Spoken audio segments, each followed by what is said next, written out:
Chapter 3.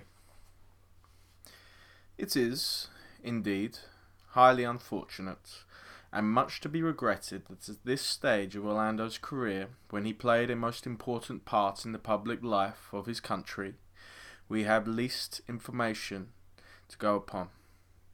We know that he discharged his duties to admiration, witness his bath and his dukedom. We know that he had a finger in some of the most delicate negotiations between King Charles and the Turks to that. Treaties in the vaults of the Record Office bear testimony. But the revolution, which broke out during his period of office, and the fire which followed, have so damaged or destroyed all those papers from which any trustworthy record could be drawn, that what we can give is lamentably incomplete. Often the paper was scorched a deep brown in the middle of the most important sentence. Just when we thought to elucidate a secret that has puzzled historians for 100 years, there was a hole in the manuscript big enough to put your finger through. We have done our best to piece out a meagre summary from the charred fragments that remain, but often it has been necessary to speculate, to surmise, and even to use the imagination. Orlando's day was past, it would seem, somewhat in the fashion. About 7 he would rise, wrap himself in a long Turkish cloak, light a cheroot, and lean his elbows on the parapet. Thus he would stand gazing at the city beneath him, apparently entranced. At this hour the mist would lie so thick that the domes of Santa Sofia and the rest would seem to be afloat. Gradually the mist would uncover them. The bubbles would be seen to firmly fixed. There would be the river, there the Galata Bridge, there the green, turbaned pilgrims without eyes or noses begging alms. There the parish dogs picking up offal. There the shawled women. There the innumerable donkeys. There men on horses carrying long poles. Soon the whole town would be astir with the cracking of whips and beating of gongs, crying to prayer, lashing of mules and rattle of brass-bound wheels, while sour odours made from bread fermenting in incense and spice rose even to the heights of Pera itself, and seemed the very breath of the strident, multicoloured, and barbaric population. Nothing, he reflected, gazing at the view which was now sparkling in the sun, could well be less like the countries of Surrey and Kent, or the towns of London and Tunbridge Wells. To the right and left rose, in bald and stony prominence, the inhospitable Asian mountains, to which the arid castle of a robber chief or two might hang, but personage there was none, nor manor house, nor cottage, nor oak, elm, or ivory, violet, or wild eglantine. There were no hedges for ferns to grow on, and no fields for sheep to graze. The houses were white as eggshells and bald, that he, who was English root and fibre, should yet exalt to the depths of the heart in the wild panorama, and gaze at those passes and far heights, planning journeys there alone on foot, where only the goat and shepherd had gone before, should feel a passion of affection for the bright, unseasonable flowers, love the unkempt pariah dogs beyond even his elk hounds at home, and snuff the acrid, sharp smell of the streets eagerly into his nostrils, surprised him. He wondered if, in the season of the Crusades, one of his ancestors had taken up with the Circassian peasant woman, thought it possible, fancied a certain darknesses in his complexion, and, going indoors again, withdrew to his bath. An hour later, properly scented, curled, and anointed, he would receive visits from secretaries and other high officials, carrying one after another red boxes which yielded only to his own golden key. Within were papers of highest importance, of which only fragments here are flourished there, a seal firmly attached to a piece of burnt silk, now remain. Of their contents, then, we cannot speak, but can only testify that Orlando was kept busy, what with his wax and seals and various coloured ribbons which had to be diversely attached, his engrossing of titles and making of flourishes round capital letters till luncheon came, a splendid meal of perhaps 30 courses. After luncheon, lackeys announced that his coach and 6 was at the door, and he went, preceded by purple janissaries, running on foot and waving great ostrich feather fans above their heads to call upon the other ambassadors and dignitaries of state. The ceremony was always the same. On reaching the courtyard, the janissaries struck with their fans upon the main portal, which immediately flew open, revealing a large chamber, splendidly flourished. Here were seated 2 figures, generally of the opposite sexes. Profound bows and curtsies were exchanged. In the first room, it was permissible only to mention the weather. Having said that it was fine or wet, hot or cold, the ambassador then passed on to the next chamber, where again 2 figures rose to greet him. Here it was only permissible to compare Constantinople as a place of residence with London, and the ambassador naturally said that he preferred Constantinople, and his host naturally said, though they had not seen it, that they preferred London. In the next chamber, King Charles and the Sultan's healths had to be discussed at some length. In the next were discussed the ambassador's health and that of his host's wife, but more briefly. In the next, the ambassador complimented his host upon his furniture, and the host complimented the ambassador upon his dress. In the next, sweetmeats were offered, the host deploring their badness, the ambassador extolling their goodness. The ceremony ended at length with smoking of a hookah and the drinking of a glass of coffee. But though the motions of smoking and drinking were gone through punctuously, there was neither tobacco in the pipe nor coffee in the glass, as had either smoke or drink been real, the human frame would have sunk beneath the surfeit. For no sooner had the ambassadors dispatched one such visit than another had been undertaken. The same ceremonies were gone through, in precisely the same order, 6 or 7 times over the houses of the other great officials, so that it was so often late at night before the ambassador reached home. Though Orlando performed these tasks to admiration, and never denied that they are, perhaps, the most important part of a diplomat's duties, he was undoubtedly fatigued by them, and often depressed to such a pitch of gloom that he preferred to take his dinner alone with his dogs. To them, indeed, he might be heard talking in his own tongue, and sometimes, it is said, he would pass out of his own gates late at night, so disguised that the sentries did not know him. Then he would mingle with the crowd on the Galata bridge, or stroll through the bazaars, or throw aside his shoes and join the worshippers in the mosques. Once again, then, it was given out that he was ill of fever. Shepherds, bringing their goats to market, reported that they had met an English lord on the mountain top and heard him praying to his God. This was thought to be Orlando himself, and his prayer was, no doubt, a poem said aloud, for it was known that he still carried about with him in the bosom of his cloak a much scored manuscript, and servants, listening at the door, heard the ambassador chanting something in an odd sing-song voice when he was alone. It is with fragments such as these that we must do our best to make up a picture of Orlando's life and character at this time. There exist, even to this day, rumours, legends, anecdotes of a floating and unauthentic kind of Orlando's life in Constantinople.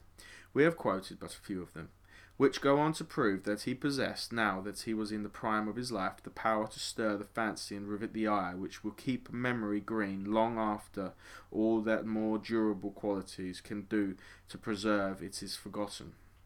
The power is a mysterious one, compounded of beauty, birth, and some rarer gift, which we may call glamour, and have done with it. 1,000,000 candles, as Sasha had said, burnt in him without his being at the trouble of lighting a single one. He moved like a stag, without any need to think about his legs. He spoke in his ordinary voice, and echo beat a silver gong. Hence rumours gathered round him. He became the adored of many women and some men. It was not necessary they should speak to him, or even that they should see him. They conjured up before them, especially when the century was romantic, or the sun was setting, the figure of a noble gentleman in silk stockings. Upon the poor and uneducated he had the same power as upon the rich. Shepherds, gypsies, donkeys, drivers still sing songs about the English lords who dropped his emeralds in the well, which undoubtedly refer to Orlando, who once, it seems, tore his jewels from him in a moment of rage or intoxication and flung them into a fountain, whence they were fished by a page boy. But this romantic power, it is well known, is often associated with a nature of extreme reserve. Orlando seemed to have made no friends. As far as known, he formed no attachments. A certain great lady came all the way from England in order to be near him, and pestered him with her attentions, but he continued to discharge his duties so indefatigable that he had not been ambassador at the Horn for more than 2 years and a half before King Charles signified his intentions of raising him to the highest rank in the peerage. The envious said that this was Nell Gwyn's tribute to the memory of a leg, but as she had seen him once only, and was then busily engaged in pelting her royal master with nutshells, it is likely that it was his merits that won him his dukedom, not his calves. Here we must pause, for we have reached a moment of great significance in his career, for the conferring of the dukedom was the occasion of a very famous and indeed much disputed incident, which we must now describe, picking our way among burnt pages and little bits of tape as best we may. It was at the end of the great fast of Ramadan that the order of Bath and the patent of nobility arrived in the fatigue commanded by Sir Adrian Scrope, and Orlando made this the occasion for an entertainment more splendid than any that had been known before or since Constantinople. The night was fine, the crowd immense, and the windows of the embassy brilliantly illuminated. Again, details are lacking, for the fire had its way with all such records, and has left only tantalizing fragments which have the most important points obscure. From the diary of John Bridge, however, an English naval officer who was amongst the guests, we gather that people of all nationalities were packed like herrings in a barrel in the courtyard. The crowd pressed so unpleasantly close that Brig soon became into a Judas tree, the better to observe the proceedings.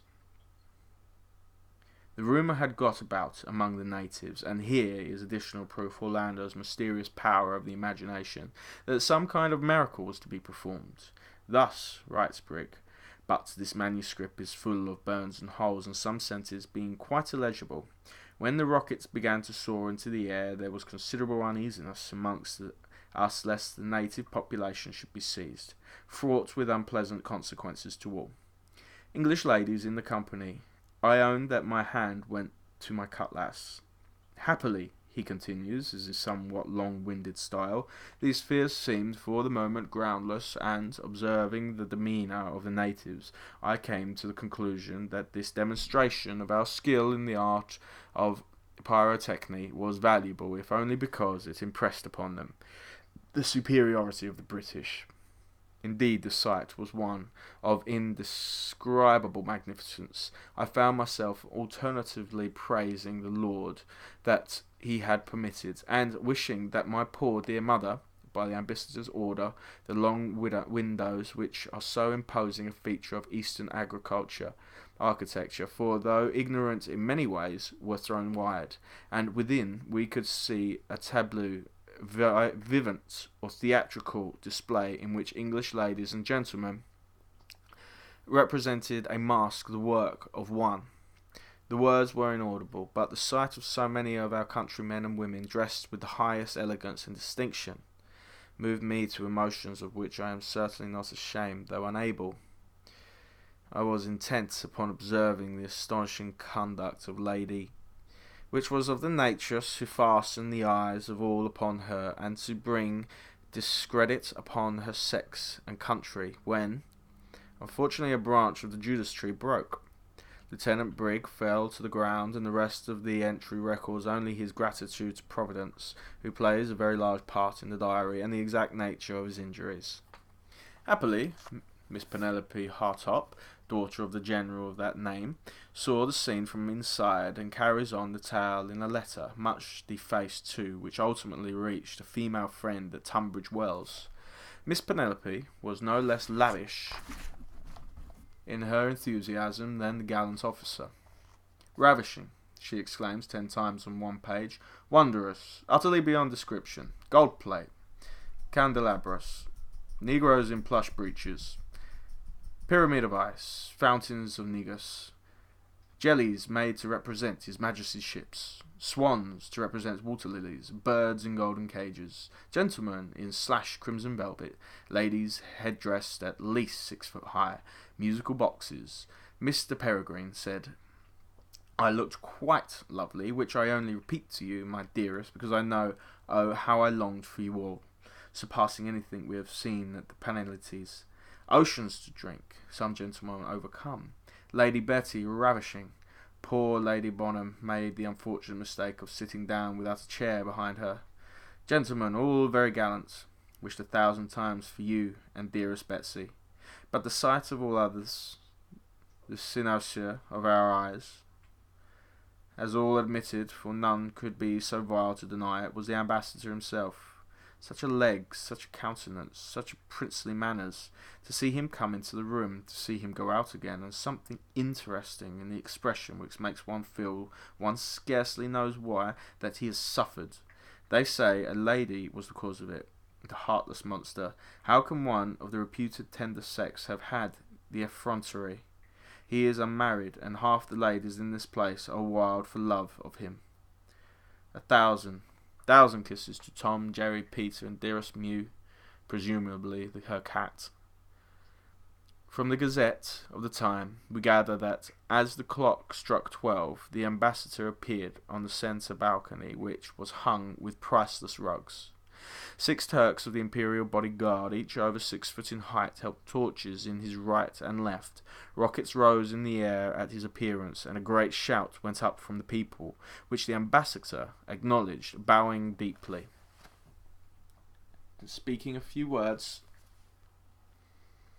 of thanks in Turkish language, which it was one of his accomplishments so to speak with fluency. Next, Sir Adrian Scrope, in the full dress of the British Admiral, advanced. The ambassador knelt on one knee. The Admiral placed the collar of the most noble order of the Bath round his neck, then pinned the star to his breast, after which another gentleman of diplomatic corps, advancing in a stately manner, placed on his shoulders the ducal robes, and handed him on a crimson cushion the ducal coronet. At length, with a gesture of extraordinary majesty and grace, first bowing profoundly, then raising himself proudly erect, Orlando took the golden circuit of strawberry leaves and placed it, with a gesture which none that saw it ever forgot, upon his brow. It was at this point that the first disturbance began. Either the people had expected a miracle, some say a shower of gold was prophesied to fall from the skies, which did not happen, or this was the signal chosen for the attack to begin. Nobody seems to know, but as the coronet settled Orlando's brows, a great uproar rose. Bells began ringing, the harsh cries of the prophets were heard above the shouts of the people. Many Turks fell flat to the ground and touched the earth with their foreheads. A door burst open. Natives pressed into the banqueting rooms. Women shrieked. A certain lady who was said to be dying for love of Orlando seized a candelabra and dashed it to the ground. What might not have happened had it not been for the presence of Sir Adrian Scrope and a squad of British blue jackets, nobody can say. But the Admiral ordered the bugles to be sounded. 100 blue jackets stood instantly at attention. The disorder was quelled, and quiet, at last for time being, fell upon the scene. So far, we are on the firm, if rather narrow ground of ascertained truth, but nobody has ever known exactly what took place later that night. The testimony of the sentries and others seems, however, to prove that the embassy was empty of company, and shut up for the night in the usual way by 2 a.m. The ambassador was seen to go to his room, still wearing the insignia of his rank, and shut the door. Some say he locked it, which was against his custom. Others maintain that they heard music of a rustic kind. such as shepherd's play. Later that night, in the courtyard under the ambassador's window, a washerwoman, who was kept awake by toothache, said that she saw a man's figure wrapped in a cloak or dressing gown come out upon the balcony. Then she said a woman, much muffled but apparently of the peasant class, was drawn up by means of a rope which the man let down to her on the balcony. There, the washerwomen said, they embraced passionately like lovers, and went into the room together, drawing the curtains so that no more could be seen. Next morning the Duke, as we must now call him, was found by the secretary sunk in profound slumber amid bedcloths that were much tumbled. The room was in some disorder, his coronet having rolled on the floor, and his cloak and garter being flung all of a heap on a chair. The table was littered with papers. No suspicion was felt at first, as the fatigues of the night had been great, but when afternoon came and he still slept, a doctor was summoned. He applied remedies which had been used on previous occasions, plasters, nettles, emetics, etc., but without success. Orlando slept on. His secretaries then thought it was their duty to examine the papers on the table. Many were scribbled over with poetry, in which frequent mention was made of an oak tree. There were also various state papers and others of private nature concerning the magnificent management of his estates in England. But at length they came upon a document of far greater significance. It was nothing less, indeed, than a deed of marriage, drawn up, signed, and witnessed between the lordship Orlando, Knight of the Garter, etc., etc., etc., and Rosina, a Pepita, a dancer, father unknown, but reputed a gypsy, mother also unknown, but reputed a seller of old iron in the marketplace over against the Galata Bridge. The secretaries looked at each other in dismay, and still Orlando slept. Morning and evening they watched him, but save that his breath was regular and his cheeks still flushed in the habitual deep rose, he gave no sign of life.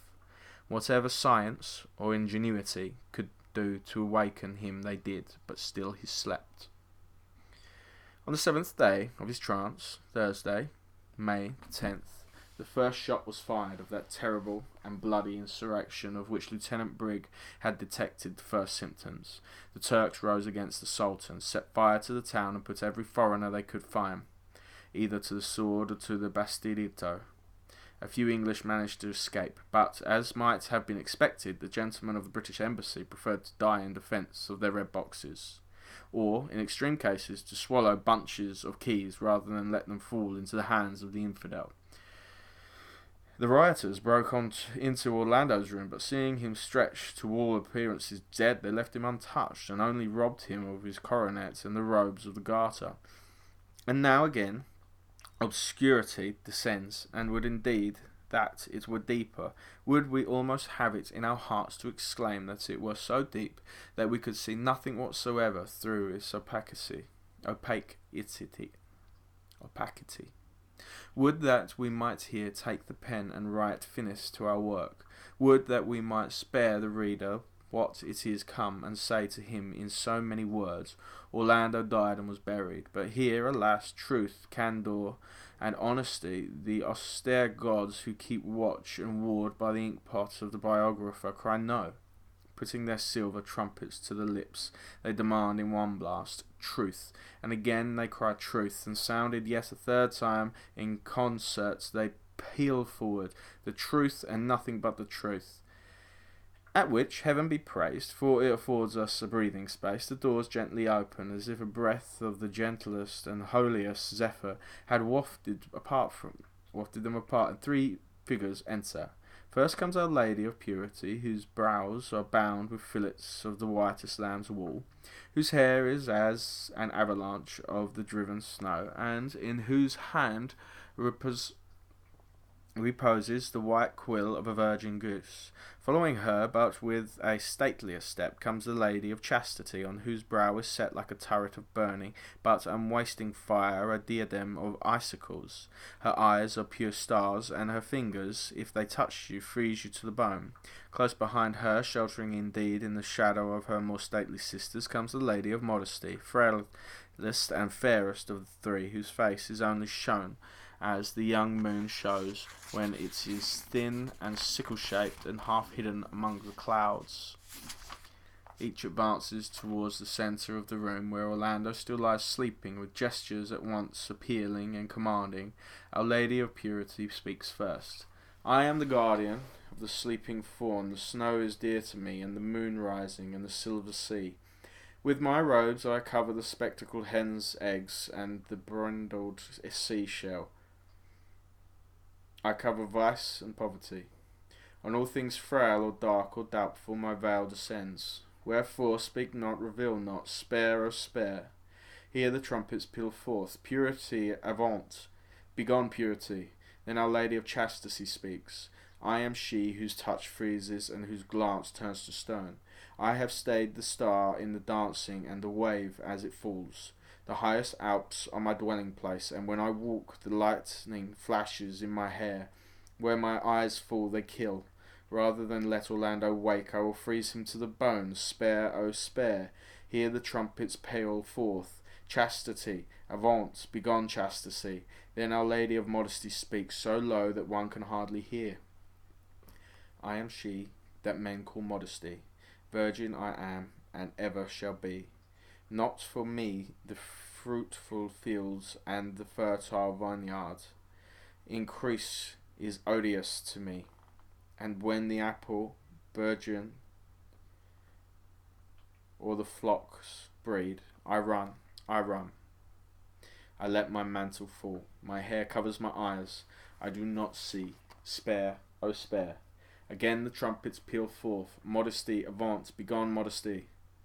With gestures of grief and lamentation, the three sisters now join hands and dance slowly, tossing their veils and singing as they do. Truth, come not out from your horrid den, hide deeper fruitful truth. For you flaunt in your brutal gaze of the sun things that were better unknown and undone. You unveil the shameful, the dark you make clear. Hide, hide, hide. Here they make as if to cover Orlando with their draperies. The trumpets meanwhile still blare forth. The truth, and nothing but the truth. At this the sisters try to cast their veils over the mouths of the trumpets so as to muffle them, but in vain, for now all the trumpets blare forth together. Horrid sisters, go! The sisters become distracted and wail in unison, still circling and flinging their veils up and down. It has not always been so, but men want us no longer. The women detest us. We go, aye, Purity says this. To the hen roost, aye, Chastity says this, and to the unravished heights of Surrey, aye, Modesty says this. To any cosy nook where there are ivy and curtains in plenty. For there, not here, all speak together, joining hands and making gestures of farewell and despair towards the bed where Orlando lies sleeping.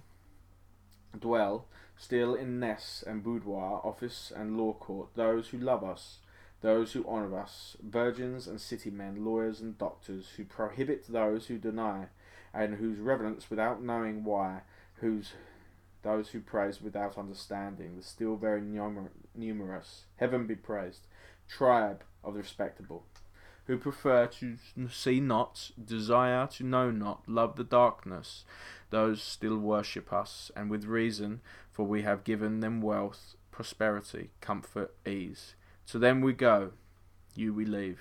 Come, sisters, come. This is no place for us here. They retire in haste, waving their draperies over their heads as if to shut out something that they dare not look upon, and close the door behind them. We are, therefore, now left entirely alone in the room with the sleeping Orlando and the trumpeters ranging themselves side by side in order, blow one terrific blast. The truth, at which Orlando woke.